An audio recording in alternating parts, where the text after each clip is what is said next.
no han manchado sus vestiduras, que no borrará sus nombres del libro de la vida.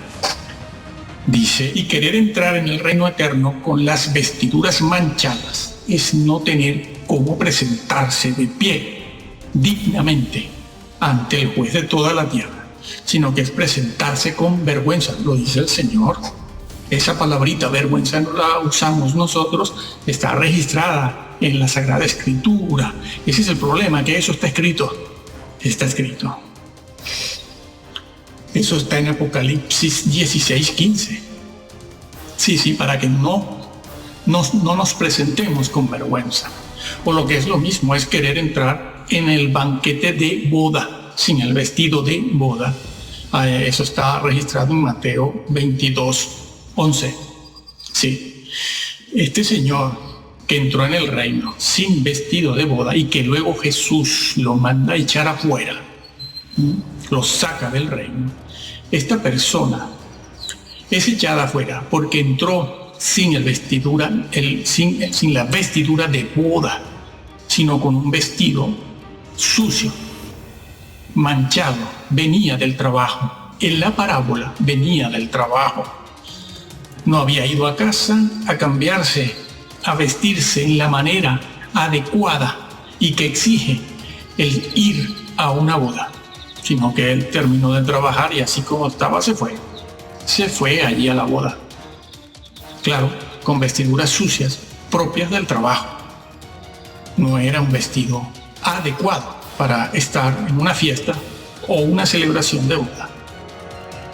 Y eso es lo que dice Jesús en todas partes. Estaba manchado, en este caso por el pecado.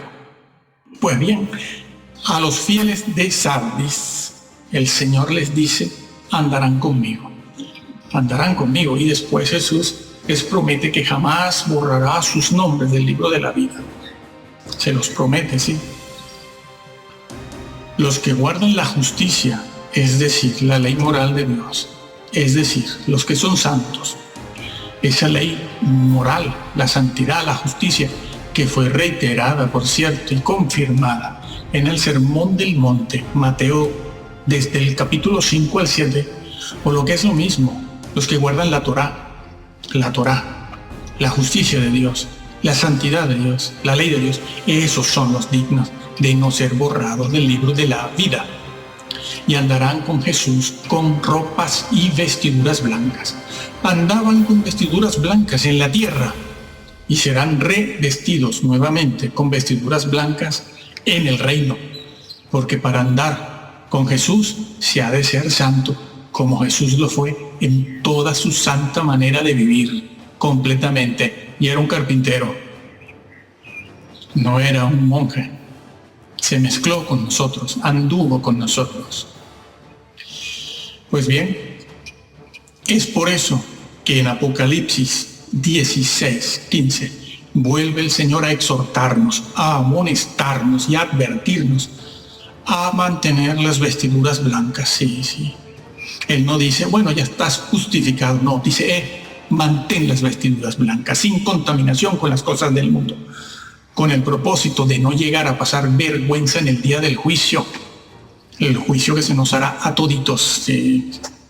Y en el capítulo 20:14, Jesús alaba a los que están lavando, presente continuo, están lavando permanentemente sus vestiduras, constantemente, para tener derecho a la justificación. No, tener derecho al árbol de la vida.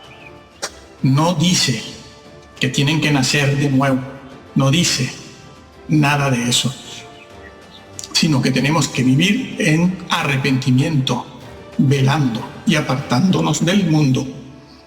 Y no me vengan a decir ahora que eso es salvación por obras, porque no lo es. Han entendido mal todo. O que ya están seguros de la salvación porque han sido predestinados, pues han entendido mal Romanos 8. Lo que sí enseña el libro en todas partes, es a cuidar el llamado y la elección.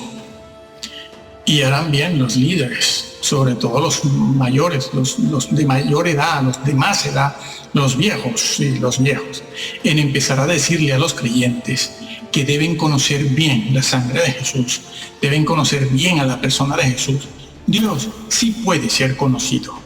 Han engañado a los creyentes diciendo que no se puede conocer a Dios. Lo que de Dios no se puede conocer no está registrado en la Biblia.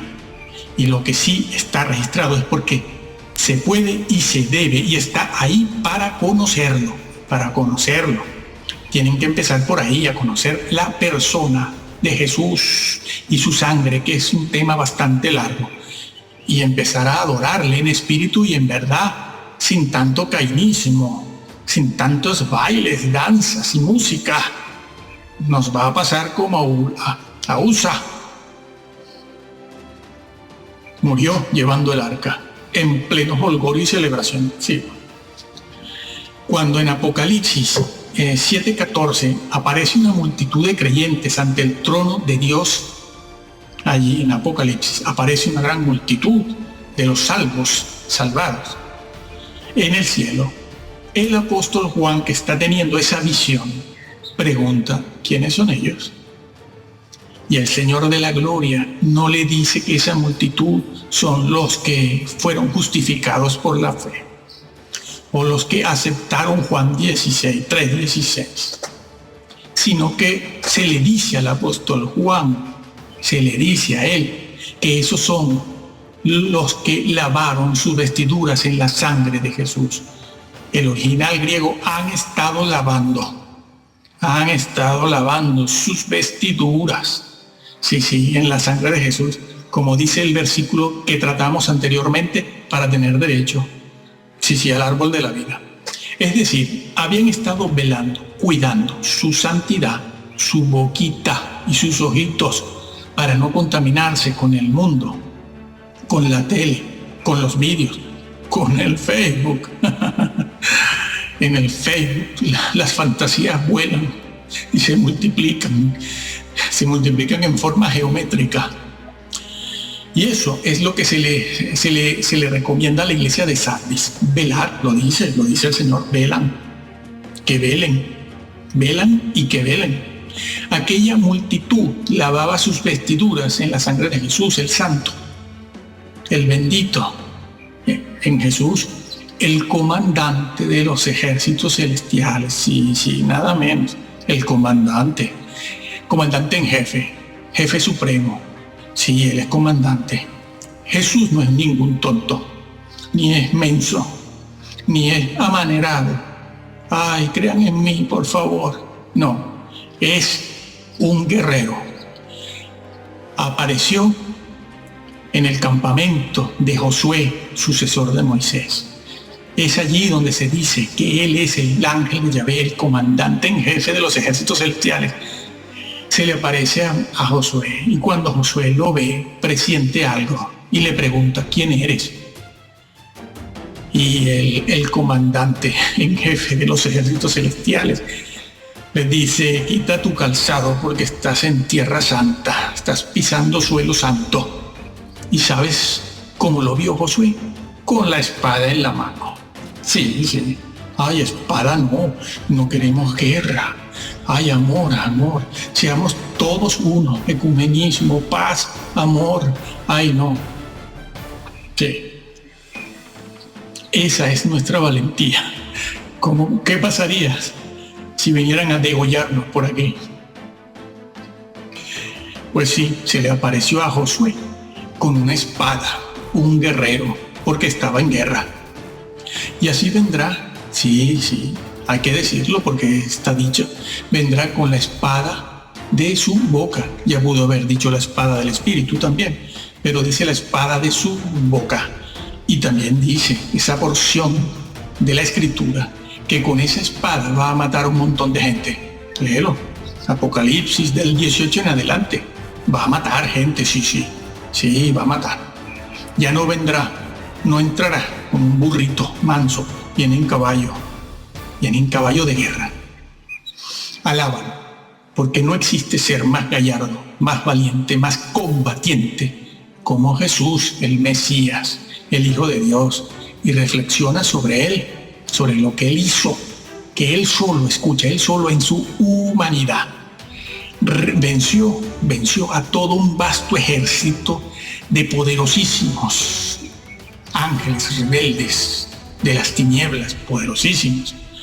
Los ángeles fieles no pudieron ayudar al Señor. No, como muchos le pasaron la mano por la espalda para consolarlo, alentarlo. Ni Jesús pudo echar mano de la fuerza, el poder de su propia naturaleza divina, mejor dicho, de su deidad. Deidad siempre será mejor que divinidad.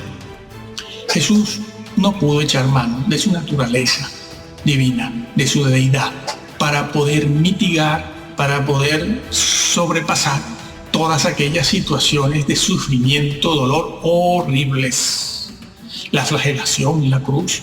Jesús no pudo, lo tuvo que hacer completamente en su humanidad, sí, solo su humanidad, para poder obrar la redención.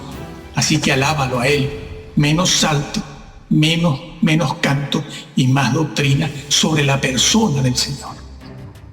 Pero la iglesia de Sardis tenía un remanente de creyentes, lo dice la Biblia, unos pocos.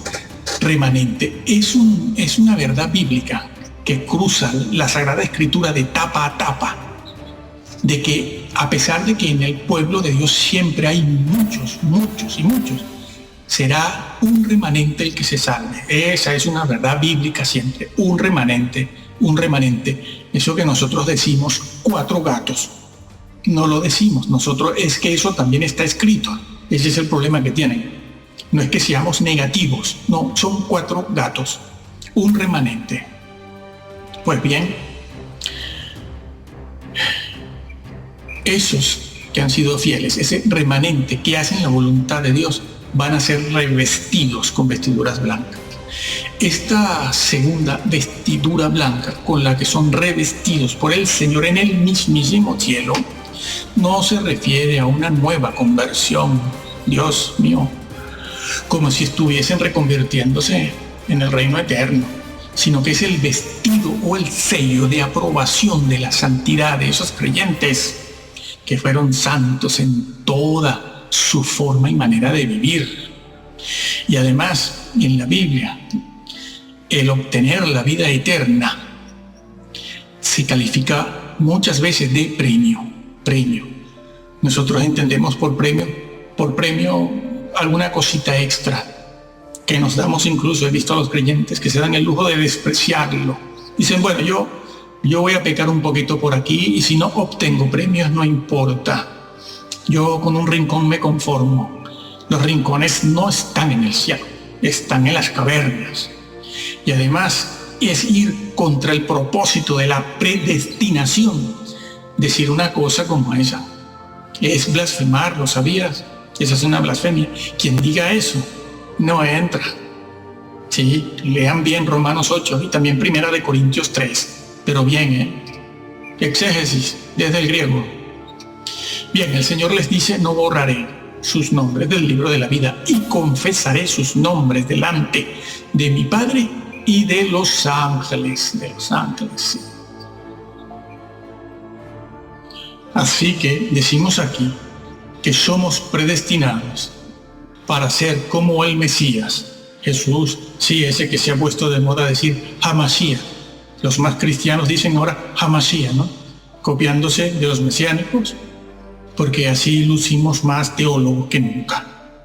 Nada, hermano, usted puede decir el Mesías. Dios sabe que usted se refiere a su Hijo, Jesús, el Hijo de Dios, el Mesías. No tiene que copiarse ahora todo el mundo Hamashiach. Qué cursi, amigo, qué cursi. Hamashiach. El tema de adorar al Señor no es un tema fonético. No es un tema fonético. Es un tema que está en la mente, del alma. El Señor sabe que estamos hablando de Él. A ver si los chinos también, y los hermanos japoneses, y los hermanos africanos, los vamos a obligar a hablar el hebreo. Dios mío, no es un asunto fonético, por Dios. Somos predestinados a ser como el Mesías, Jesús, y cuidar la salvación. Nada de salvos, siempre salvos. No lo enseña la Biblia.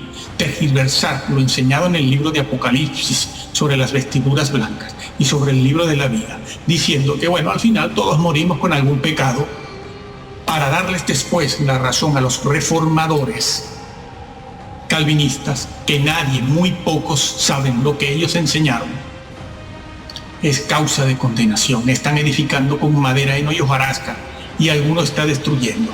No, la palabra destruir. En 1 Corintios 3, cuando dice y el que destruyere el templo de Dios, Pablo usa la palabra templo para referirse a la persona, siempre lo hace así. Muchos están destruyendo el templo, las vidas, la fe de las personas con una doctrina errada. Serán condenados también por destructivos.